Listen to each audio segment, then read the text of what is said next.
जो आप सभी का स्वागत है हमारे यूट्यूब चैनल पे। आज हम पढ़ेंगे कक्षा 6 के एनसीईआरटी चैप्टर नंबर से। जो चैप्टर का नाम है वो जो सजीव विशेषताएं एवं आवास, सजीवों की जो विशेषताएं एवं आवास है उनके बारे में पढ़ेंगे। ठीक है, चलिए हम इस वीडियो को स्टार्ट करते हैं।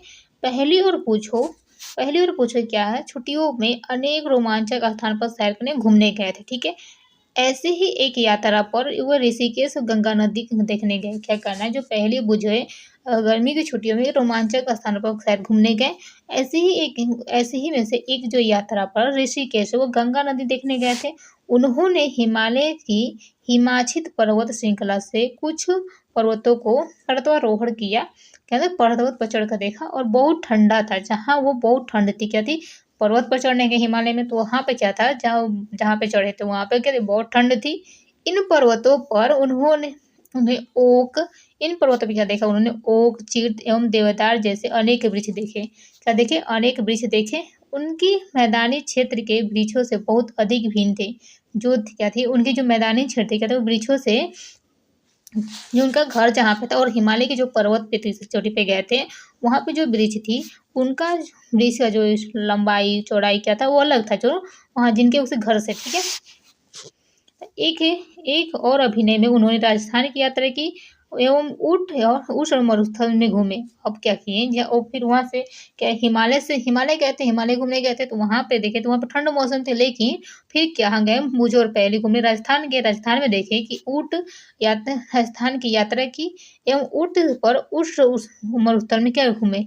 ऊँट पर चढ़कर वो उस जो गर्मी वाले मरुस्थल राजस्थान क्या होता है, गर्मी वाला जगह है जहाँ पे घूमे। ठीक है, यहाँ पे उन्होंने नागफनी के अनेक प्रकार के पौधे एकत्र किया। उन्होंने क्या देखा, राजस्थान में अनेक प्रकार के नागफनी के अनेक प्रकार के पौधे क्या एकत्र के इकट्ठा किए।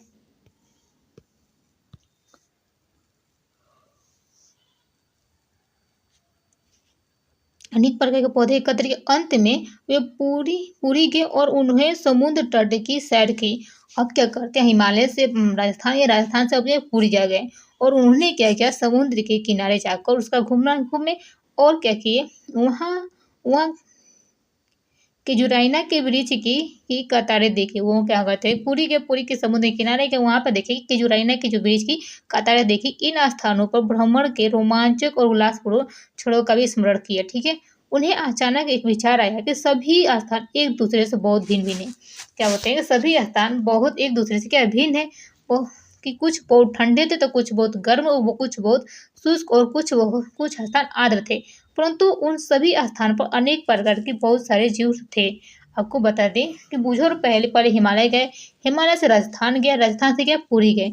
उन्होंने अनुभव किया कि कुछ स्थान बहुत ठंडे थे, कुछ स्थान बहुत गर्म थे, कुछ स्थान शुष्क थे और थोड़ा कुछ स्थान आर्द्र भी थी, ठंडी थी। ठीक है, परंतु उन सभी स्थानों पर अनेक प्रकार के बहुत सारे जीव पाए जाते थे।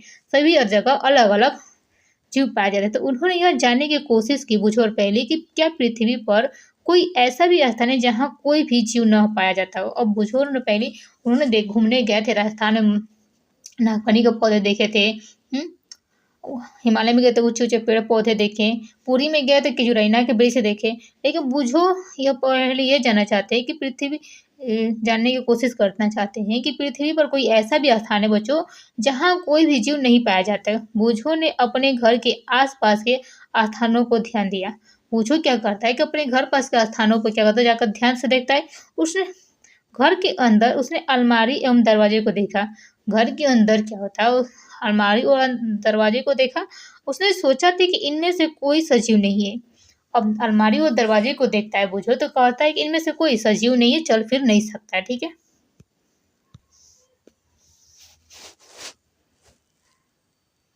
उसने सोचा कि इनमें से कोई सजीव नहीं होगा, परंतु उसे एक छोटी सी मकड़ी नजर आई अपने ही घर में। वो अलमारी और दरवाजे को देखा, लेकिन क्या था, वो उसमें से कोई सजीव नहीं था, बुझो ने सोचा। परंतु उसके बाद कुछ ही समय एक छोटी सी मकड़ी उसे दिखाई दी। ठीक है, घर में, घर से बाहर भी वह किसी ऐसे स्थान के बारे में नहीं सोच पाया जहाँ किसी प्रकार के जीव न पाए जाते हो। पहले ने दूर दूर के स्थानों के विषय में पढ़ना एवं सोचना प्रारंभ किया। उसने पता लगाया कि लोगों ने ज्वालामुखी के मुख में भी कुछ सूक्ष्म जीव की खोज निकाला। अब वो पहले क्या करती है, बहुत सी किताबें पढ़ती है, बुक पढ़ती है, विषय में पढ़ना स्टार्ट करती है, सोचती है और पहले ने पता लगाया कि जो लोगों ने क्या किया है कि लोगों ने भी देखा है कि जो ज्वालामुखी होती है उनके मुख में भी सूक्ष्म जीव पाया जाते हैं। कहते सूक्ष्म जीव की खोज निकाल रहा है। ठीक है,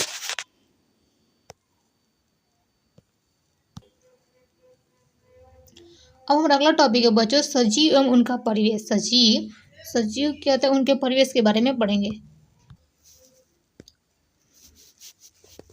अब हम पढ़ेंगे सजीव एवं उनका परिवेश के बारे में पढ़ेंगे। तो पहली हम बूझो के मस्तिष्क में एक और विचार आया। पहली और जो बूझे उनके मस्तिष्क में, उनके माइंड में एक और विचार आया कि जिन स्थानों की उन्होंने सैर की वहाँ किस प्रकार के जीव पाए जाते। और पहली और बूझो ने हिमालय गए, फिर राजस्थान गए, फिर पुरी गए। क्या गए? पुरी गए। उन्होंने सोचा कि जहाँ जहाँ वो गए हैं वहाँ पे किस प्रकार के जीव पाए जाते थे। मरुस्थल में उन्होंने क्या देखा, जो राजस्थान में उन्होंने मरुस्थल में ऊँट थे, क्या थे मरुस्थल में, पर्वत पर बकरी एवं याक थे, और पुरी के समुद्र तट पर केकड़े एवं अनेक प्रकार के मछलियाँ थी। हाँ, मछलियाँ थी जिन्हें मछुआरे पकड़ रहे थे। क्या कर रहे थे, जिन्हें जो पुरी के जो तट था समुद्र के किनारे अनेक केकड़े अनेक प्रकार की मछलियाँ थी जिन्हें मछुआरे क्या कर रहे थे, पकड़ रहे थे। साथ ही चींटियाँ जैसे अनेक प्रकार के जीव इन सभी स्थानों पर उपस्थित थी। आपको पता है जो चींटी थी वो राजस्थान में भी थी, पुरी में भी थी और हिमालय पर भी थी। कहते इन सभी स्थानों पर उपस्थित थे।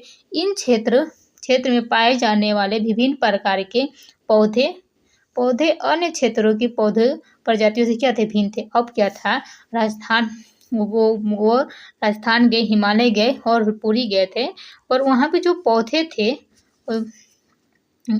इनसे क्षेत्र में पाए जाने वाले विभिन्न प्रकार के पौधे और अन्य क्षेत्रों की प्रजातियों से क्या थे, भिन्न थे।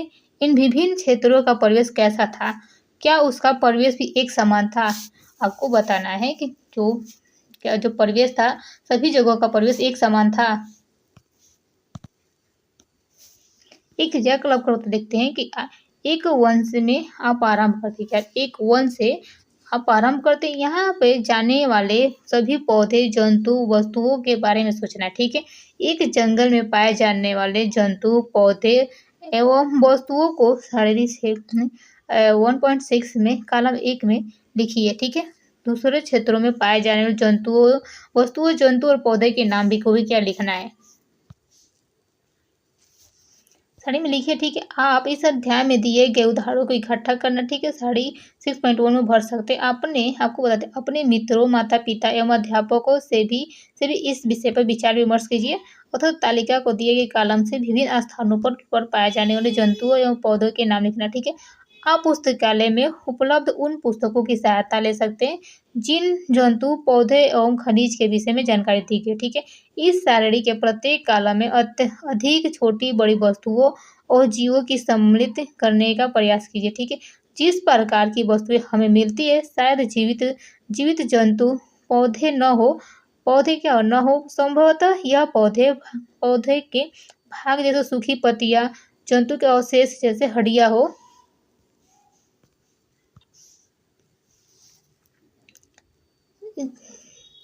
शायद जीव जंतु न हो, पौधे न हो, पर संभवतः ये पौधे की पौधे के भाग जैसे सूखी पत्तियां है, जंतु के अवशेष भाग जैसे हड्डियां हैं। हमें विभिन्न प्रकार के मिट्टी तथा रोड़े भी मिल सकते हैं। ठीक है, अध्याय 3 में हमने चर्चा की, इसकी चर्चा कर चुके हैं कि समुद्री जल में लवण घुले होते हैं। क्या होते हैं, समुद्री जल में क्या होता है, समुद्र में लवण घुले होते हैं। इस प्रकार के कुछ अन्य वस्तुओं के भी हो देख सकते हैं। ठीक है, जैसे जैसे हम अध्याय को पूरा करेंगे 6.1 में कुछ उदाहरण सम्मिलित करते जाएंगे। ठीक है, जब हम अन्य रोचक स्थानों की यात्रा करेंगे उस तारीख को भी चर्चा करेंगे।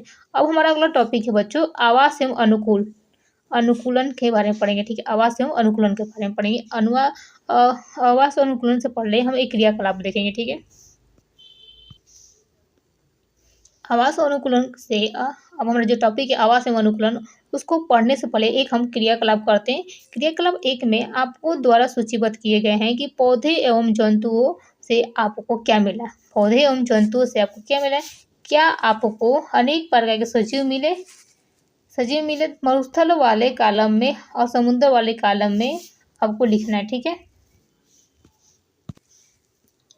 मरुस्थल वाले कॉलम में और समुद्र वाले कॉलम में से ध्यान दीजिए, ध्यान से देखिए, क्या आपको प्रतीत होता है बच्चों कि दोनों कॉलम के जीव बहुत अलग अलग प्रकार के। आप देखते हैं कि मरुस्थल पर जो पाए जाने वाले जीव थे और समुद्र में पाए जाने वाले जो जीव होते हैं, क्या होता है, वो दोनों कॉलम जो बना है, हम उससे क्या होता है, अलग अलग प्रकार के होते हैं।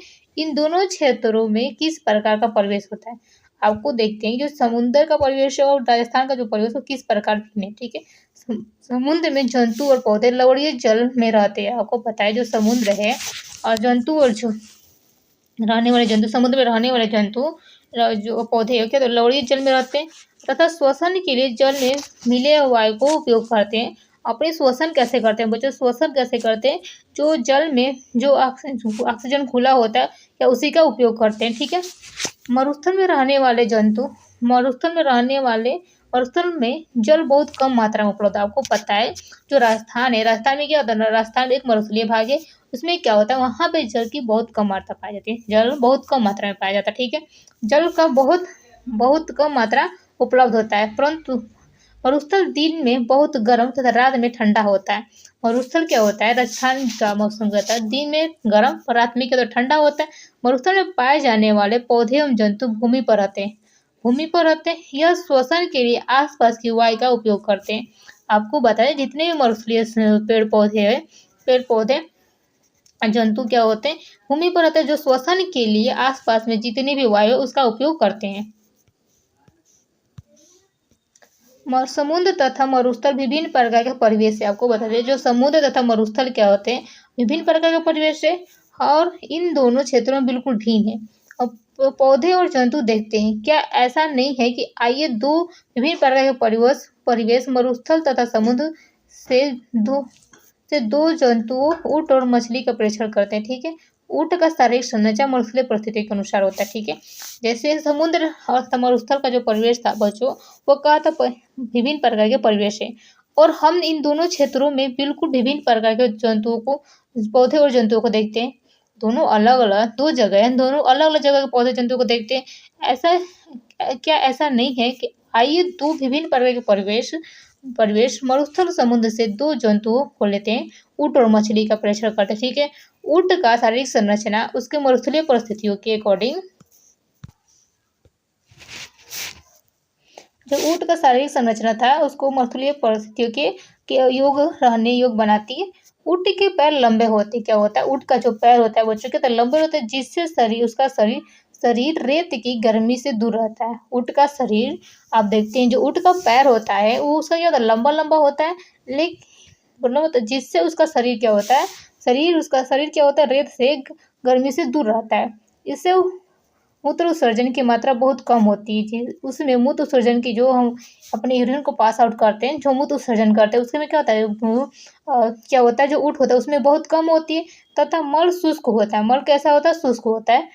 उसमें पसीना क्या होती है, नहीं होता पसीना, जो ऊँट में पसीना नहीं आता है क्योंकि शरीर में जल का ह्रास बहुत कम होता है, शरीर से जल का ह्रास बहुत, इसलिए जल के बिना भी वो अनेक दिनों तक रह सकता है। अगर ऊँट को जल एक दो दिन न दिया जाए तभी वो क्या होता है, जीवित रह सकता है। जो ऊँट का जो पैर लंबा लंबा होता है वो किस लिए होता है, उससे लंबा लंबा पैर होने के कारण जो उसका शरीर होता है वो क्या होता है, जमीन से दूर होता है और रेत से क्या होता है, जो रेत होती है जो राजस्थान में रेत, उसका शरीर रेत की गर्मी को दूर रखता है और इससे गर्मी से दूर रखता है और उस जो यूरिन पास आउट, जो मूत्र उत्सर्जन होता है मात्रा का तो बहुत कम होती है और जो उनका मल होता है ऊँट का वो शुष्क होता है और उनसे जो ऊँट में पसीना नहीं होता है, क्या होता है, पसीना नहीं आता है क्योंकि शरीर से जल का ह्रास बहुत कम होता है। इसलिए जल के बिना भी अब जल की हानि नहीं होगी शरीर से, तो क्या होता है, जल की कम आवश्यकता पड़ेगी, इसलिए जल के बिना भी वे अनेक दिनों तक रह सकते हैं। कौन, ऊँट। आइए हम विभिन्न प्रकार की मछलियों को देखते हैं। इनमें से कुछ को चित्र में दर्शाया गया है, इसमें देखेंगे अभी, परंतु इनमें अधिक किस्म की मछलियाँ, क्या आपको इनकी आकृति में कुछ समानताएं दिखाई दे, अब विभिन्न प्रकार की मछलियाँ और इनकी आकृति में कुछ समानताएं दिखाई देती है। इन सभी का शरीर धारा रेखीय होता है। कैसा होता है, धारा रेखीय होता है। इसकी चर्चा हम लोग 5 अध्याय में कर चुके हैं। ठीक है, अध्याय 5 में कर चुके हैं। जो उनकी यह आकृति उन्हें जल में तैरने के विचरण में सहायता करती है। जो मछलियों को देखते होंगे बीच में किनारे किनारे क्या होती है, नुकीली होती है और बीच में थोड़ी मोटी होती है, तो ये चौड़ी होती है मछली।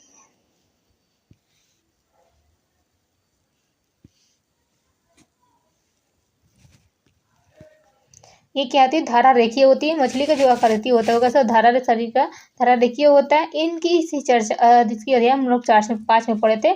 और उनकी जो आकृति होती है जल में, ये जो आकृति की वजह से वो जल में क्या तैरने विचरण करने में सहायता करती है।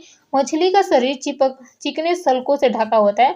आप देखे होंगे मछली पे व्हाइट कलर के सल्क पाए जाते हैं, सल्क पाए जाते हैं, ठीक है, ढका होता है। यह सल्क क्या होता है, मछली को सुरक्षा प्रदान करती है, साथ ही उन्हें जल में सुगम गति करने में सहायता करती है। क्या करती है और क्या करती है, जो मछली में सल्क पाया जाता है तो क्या सुगम गति करने के लिए करती है, तैरने पड़ते हैं। हमने अध्याय 5 में चर्चा की थी कि मछली के पंख और पूंछ मोच चपटी होती है। आपने देखा था जो मछली के पंख होते हैं ये वाला पार्ट चपटा होता है, पंख और पूंछ क्या होता है, चपटा होती है। वह उन्हें जल के अंदर दिशा परिवर्तन और संतुलन बनाने में सहायता करता है।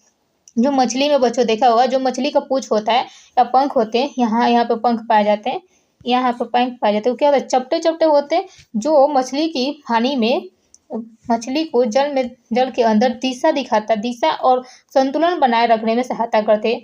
मछली में जो गिल्स होते हैं, क्लोम होते हैं, उसे जल में श्वसन लेने में सहायता करते हैं। आप देखते होंगे मछली के यहाँ, ये मछली का यहाँ पे गिल्स पाया जाता है, ठीक है, क्या होता है, गलफड़ा होता है, गलफड़ा क्या कहते हैं, क्लोम, वो जो उसे क्या कहता है, उसी से वो ऑक्सीजन श्वास लेने में सहायता करते हैं।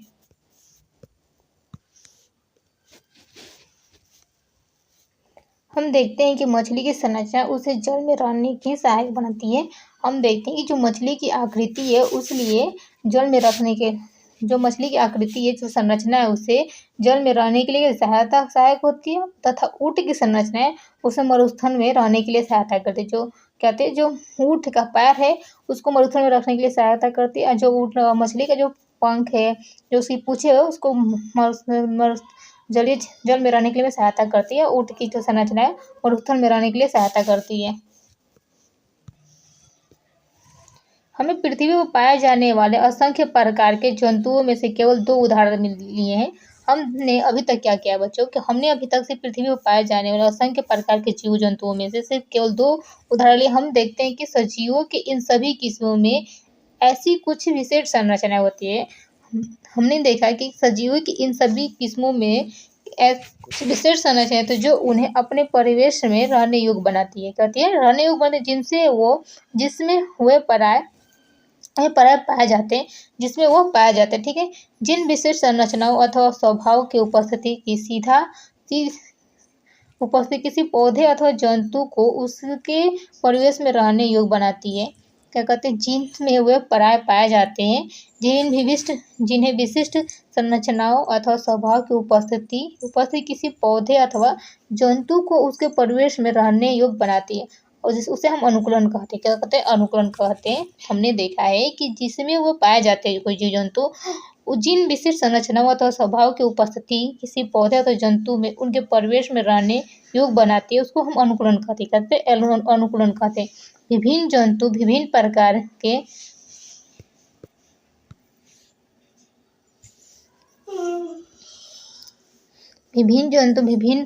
भिन्न परिवेशों के प्रति अलग रूप से अनुकूलित हो सकते हैं। किसी सजीव का वह स्थान जिसमें वह रहता है उसका आवास कहलाता है। आपको बता दें, अभी तक अनुकूलन के बारे में देखा, लेकिन अब हम आवास के बारे में देखते हैं। किसी सजीव का वह स्थान जिसमें वह रहता है वह उसका आवास कहलाता है।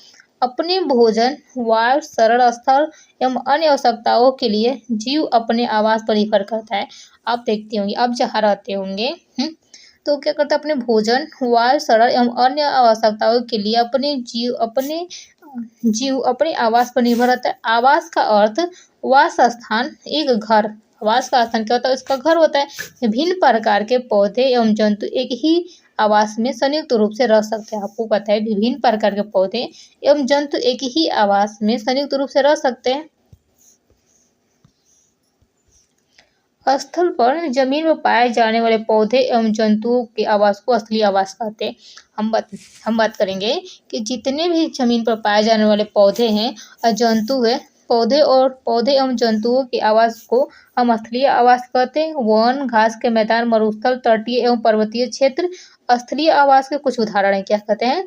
स्थलीय आवास में कौन-कौन आता है? जैसे वन है, जितने भी हमारा वन है, घास के मैदान, मरुस्थल, तटीय एवं पर्वतीय क्षेत्र स्थलीय आवास के कुछ उदाहरण हैं, जिसे हमको स्थलीय आवास कहते हैं। ठीक है?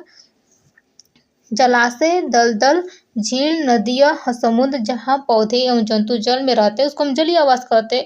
जलीय आवास क्या होता है बच्चों? जलीय आवास जितने जल में रहने वाले पौधे जीव जंतु होते हैं, जैसे जलाशय में बहुत से जीव जंतु पाए जाते हैं, दलदल में भी पाए जाते हैं, झील में भी पाए जाते हैं, नदियों में पाए जाने वाले पौधे एवं जीव जंतु को क्या कहते हैं? हम जलीय आवास कहते हैं। ठीक है? विश्व के विभिन्न भागों में पाए जाने वाले वनों, घास के मैदान, मरुस्थल तथा तटीय पर्वतीय क्षेत्रों में बहुत सी विषमताएं होती हैं। यह सभी जलीय आवासों के लिए भी सत्य है। ये सभी जलीय आवासों के लिए भी सत्य है। ठीक है? किसी आवास में पाए जाने सभी जीव जैसे पौधे एवं जंतु उसके जैव घटक कहलाते हैं। आपको बताते हैं किसी भी आवास में पाए जाने सभी जीव जैसे पेड़ पौधे जंतु उसे क्या होता है? जैव घटक कहलाते हैं। किसी आवास में पाए जाने वाले सभी जीव जैसे पेड़ पौधे जंतु क्या तो उसके जैव घटक कहलाते हैं। जैसे चट्टान है, मिट्टी है, वायु है, जल जैसी अनेक निर्जीव वस्तुएं आवास में अजैव घटक कहलाते हैं। जैसे पेड़ पौधे क्या है? जैव घटक में सजीव में आते हैं, जैव घटक होते हैं। लेकिन जैसे मिट्टी है, चट्टान है, वायु है, जल है, अनेक निर्जीव वस्तुएं आवास में अजैव घटक के उदाहरण। ठीक है? सूर्य का प्रकाश एवं ऊष्मा परिवेश के अजैव घटक है। ऊष्मा भी परिवेश के अजैव घटक है। जैसे सूर्य का प्रकाश भी है और आवास भी क्या है? इस परिवेश के अजैव घटक में आते हैं। ठीक है? हम जानते हैं कि कुछ पौधे बीज से उगते हैं। आइए बीज के अंकुरण से नए पौधे के बनने की प्रक्रिया में अजैव कारकों की भूमिका का अध्ययन करेंगे। अब हम क्या करेंगे बच्चों? हम जानने की कोशिश करेंगे कि जो पौधे क्या होते हैं? बीज से उगते हैं। उनके अंकुरण